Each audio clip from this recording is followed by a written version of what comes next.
Assalamualaikum warahmatullahi wabarakatuh. Perkenalkan, nama saya Muhammad Fahmi Fuad dari kelas 84. Saya di sini ingin menjelaskan tentang bab 4, perkembangan TIK dan media sosial. A. Perkembangan teknologi informasi dan komunikasi. Teknologi adalah suatu keseluruhan baik benda ataupun bukan yang diciptakan sedemikian rupa untuk mempermudah kegiatan manusia.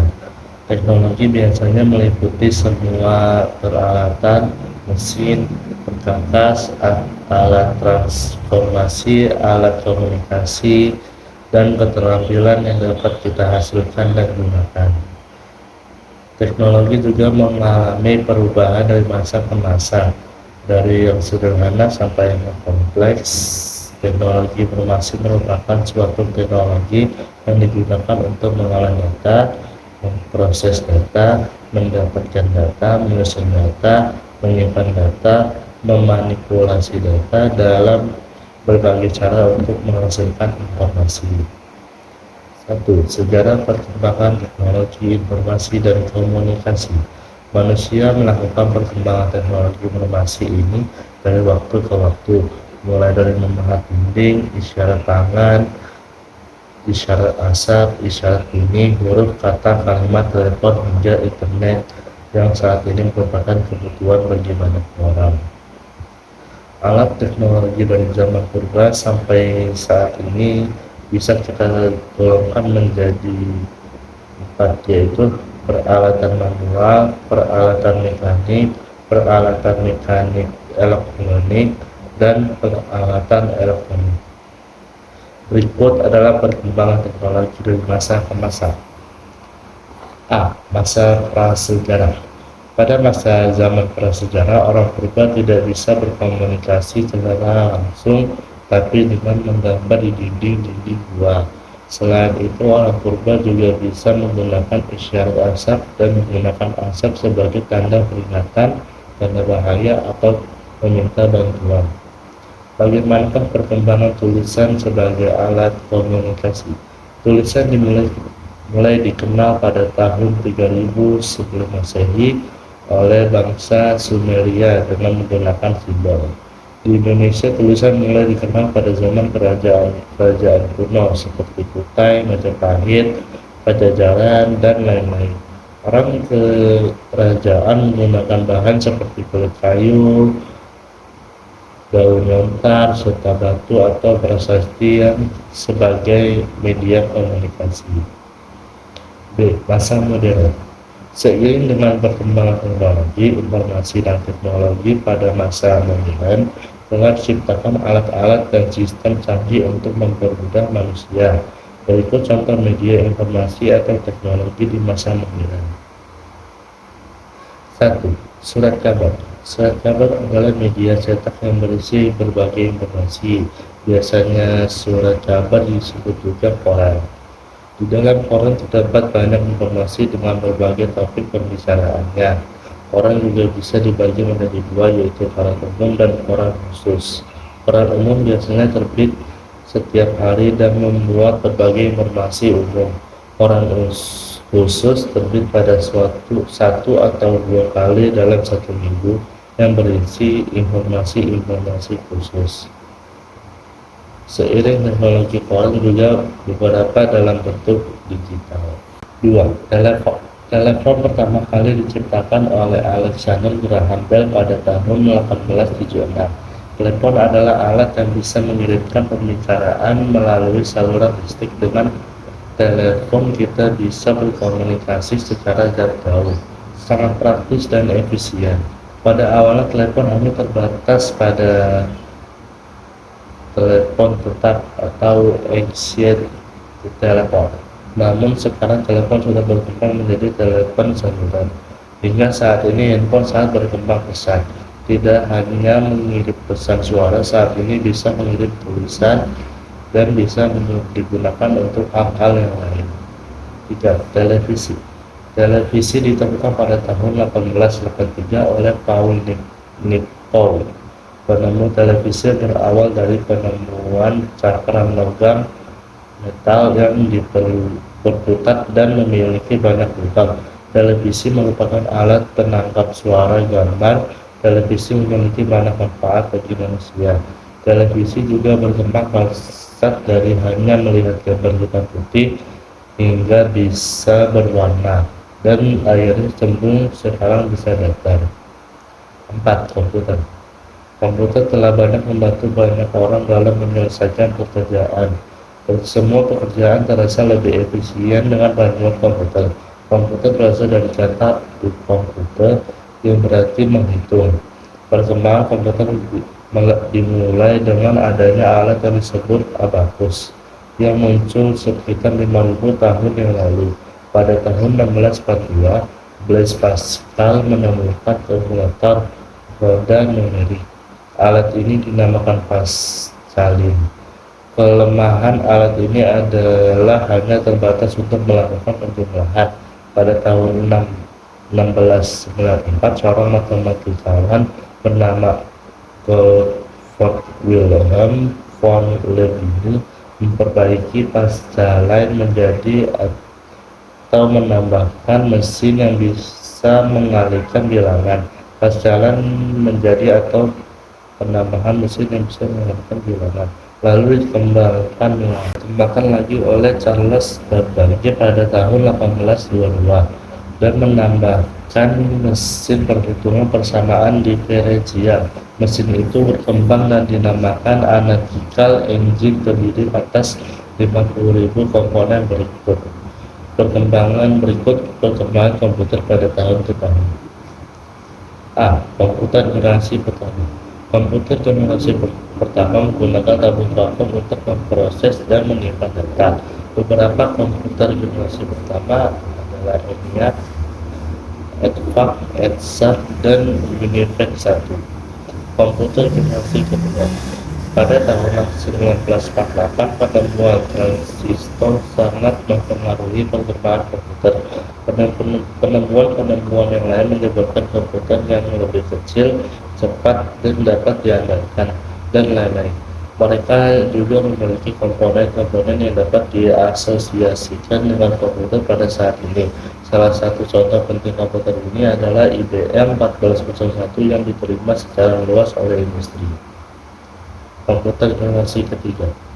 Perkembangan komputer ini menjadi semakin kecil karena komponen-komponennya dapat dipandangkan dalam chip, lalu transistor digantikan oleh IC. Kemajuan lainnya adalah penggunaan sistem operasi yang memungkinkan mesin untuk menjalankan suatu program yang berbeda-beda secara serentak. Komputer generasi keempat. Perkembangan generasi keempat bertujuan untuk mengecilkan ukuran sirkuit dan komponen-komponen elektrik, dan dikembangkan teknologi charge side interpolation yang dapat memuat ratusan komponen dalam satu chip. Komputer generasi keempat adalah IBM PC 486, Pentium 2, Pentium 3, Pentium 4, AMD K6, dan Athlon. Komputer generasi kelima. Setelah berbagai perkembangan, maka muncullah komputer generasi kelima yang kini sedang dalam pengembangan. Komponen yang dipakai adalah VLSI, dikembangkan oleh Joseph Prussian yang diramalkan menggantikan chip. 2. Perkembangan media baru. Media baru atau new media sangat dekat dengan kehidupan kita sehari-hari. 1. Pengertian media baru. Media baru adalah istilah yang dimaksudkan untuk merangkum kemunculan digital, komputer, atau jaringan teknologi informasi dan komunikasi di akhir abad ke-20. Beberapa contoh bentuk media baru misalnya adalah internet, website, komputer, permainan, CD-ROM, DVD, dan lain sebagainya. Secara umum, frasa media baru menggambarkan konten yang tersedia sesuai permintaan melalui internet. Produk dari media baru sangat berupa dengan beberapa teknologi baru seperti CD atau DVD-ROM, televisi, kabel, jaringan komputer. B. Ciri-ciri dan karakteristik media baru. Ciri-cirinya: 1. Pesan individual dapat dikirimkan ke sejumlah orang yang terbatas secara bersamaan, dan setiap orang yang terlibat dalam suatu isi media dapat mengawal timbal balik atas kandungan tersebut. Ada juga karakteristik dalam media baru, yaitu 1. Digital. Media baru tidak luput dari kata digital dan teknologi komunikasi atau teknologi informasi. 2. Interactivity. Dalam media baru tidak ada lagi istilah komunikasi satu arah, melainkan dua arah. Dan media baru ini menawarkan adanya interaktif dalam mengubah tulisan gambar yang sedang mereka akses. 3. Hypertextual. Dalam media baru, dua karakter ini, yaitu hypertext dan hypertextual, tidak dapat dipisahkan. Artinya media baru terdiri dari berbagai jaringan yang telah disusun sedemikian rupa, di mana di dalamnya terdapat berbagai pintu untuk masuk ke sesuatu hal yang kita inginkan dalam internet. 4. Network. Network dalam bahasa Indonesia berarti berjaring. Media baru memiliki banyak sekali jaringan sehingga untuk memperoleh dan mempermudah suatu informasi halayak umum. 5. Virtual. Virtual memiliki arti hampir sama dengan dunia nyata. Bisa dikatakan demikian. Virtual juga bisa menggunakan teknologi yang canggih. Nah, simulator. Simulasi mungkin sangat erat katanya dengan virtual. Mungkin konsep ini menjelaskan bagaimana media baru mensimulasikan kebiasaan sehari-hari ini, menjelaskan bagaimana media baru dari masyarakat umum, khususnya dalam pencarian maupun penukaran informasi. C. Jenis-jenis media baru. 1. Mikrokomputer. Mikrokomputer merupakan unit yang berdiri sendiri, biasanya dengan ketentuan untuk memuat perangkat lunak individual dan kadang-kadang dihubungkan dengan mikrokomputer lain dalam jaringan. Yang membaca atau mengeksekusi instruksi program adalah berupa sebuah chip semikonduktor kembar. 2. Telekonferensi. Pertemuan kelompok kecil yang dimiliki oleh komunikasi elektronik interaktif dan antara 3 orang atau lebih dalam 2 atau lebih lokasi terpisah. Jenis telekonferensi adalah video, audio, dan komputer. 3. Teletext dan video teks. Teletext adalah layanan informasi interaktif yang memungkinkan individu untuk meminta frame informasi untuk melihat pada layar televisi rumah. Sedangkan video teks adalah layanan informasi interaktif yang memungkinkan individu untuk meminta informasi dari komputer pusat. 4. Komunikasi satelit. Komunikasi satelit terdiri dari pesan telepon, siaran TV, dan pesan lain dari suatu tempat di permukaan lain.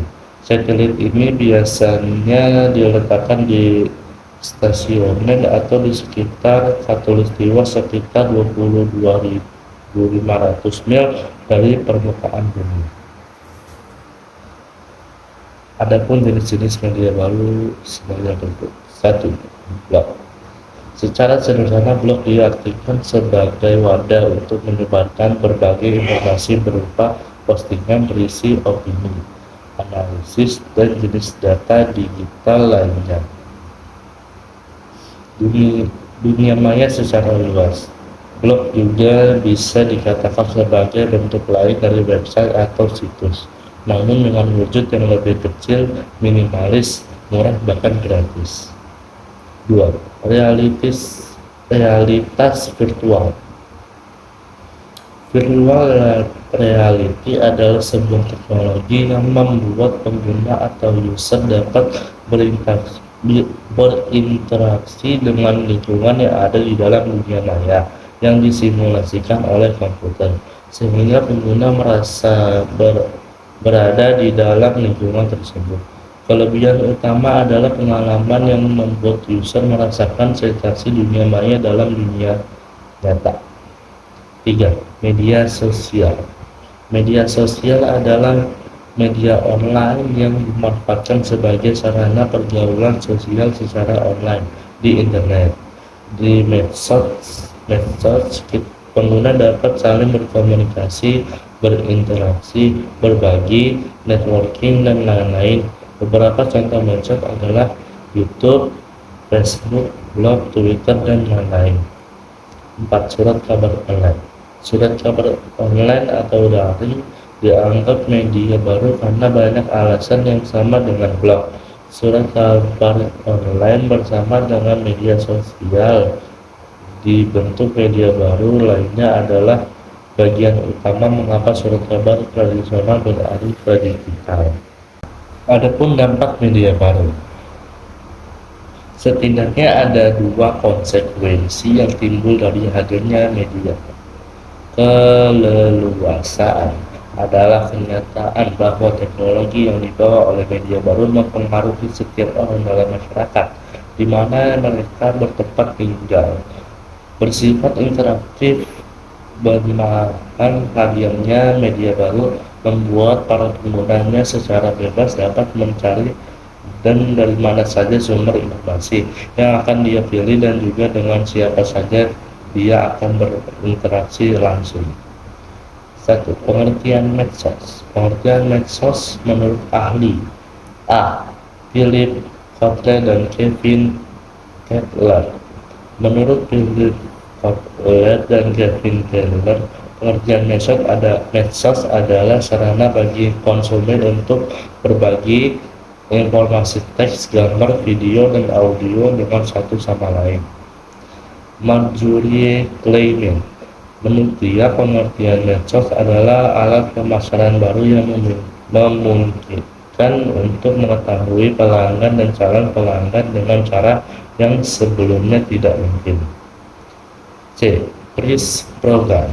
Pengertian medsos adalah seperangkat alat komunikasi dan kolaborasi baru yang memungkinkan terjadinya beberapa jenis interaksi. D. M10.